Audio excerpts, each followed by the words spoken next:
Så er jeg gået i gang med at male ned i Ansgar Kirkes skib. Sidste år blev vi helt færdige, jeg og mine hjælpere, med at male i koret. Og nu er vi så gået i gang med skibet, og der skal være rigtig mange billeder, 2 rækker hele vejen rundt i skibet. En række med Jesu liv og passionshistorien af hans død, og over det har vi mirakler og gerninger, Jesu gerninger. Rigtig mange af billederne her i skibet, de er taget fra nogle kirker, hvor der endnu er nogle tilbageværende vægge fra det 9. århundrede. Og især har jeg brugt kirken, en klosterkirke i Mystère i Schweiz, hvor det er en kæmpe stor kirke, så jeg har bare kunnet tage nogle af billederne og bruge. Desværre har jeg ikke haft lejlighed til at besøge kirken, det har jeg ikke kunne lade sig gøre de sidste par år, men jeg har fået en rigtig, rigtig god bog, hvor jeg kan se tingene afbildet. Det er aldrig så godt som se det i virkeligheden, men det er det næstbedste. Nogle af de billeder i kirken, de er rigtig velbevaret. Især på nordvæggen holder tingene sig godt. Og der er det ret vigtigt at gå til og lave for eksempel, at Jesus velsigner børnene. Det er den, jeg har tegnet deroppe. Eller ægteskabsbrydersken. Det er den der med, lad den, der selv er ren, kaste den første sten.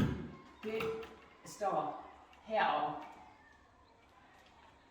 Så kan der være andre billeder, der kan være lidt svære at tyde. Så nu hjælper sig med.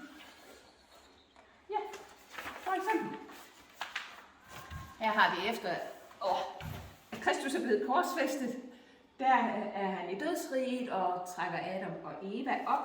Og efter det kan jeg læse på nordvæggen, der er der kvinderne og englene ved graven. Altså der kommer 3 kvinder til Jesu grav, så er graven tom. Der sidder bare en enkelt engel på sten. Der kan jeg ikke få ret meget ud af det, der er tilbage på kirkevæggen i Mystère. Så skal jeg jo finde et andet sted. Jeg ved, at den type motiv har været der. Det har jo været der. Men hvad skal jeg så male på væggen? Og der er det så, at jeg tyr til bøger, illustrationer i bøger. Her har jeg biskop Drohus bønnebog fra det 9. århundrede. Og der er mange af bogstaverne er utrolig smukt illumineret eller illustreret, hvad man skal sige. Og her har vi lige præcis de 3 kvinder, der kommer til graven. Så har jeg brugt det billede og her.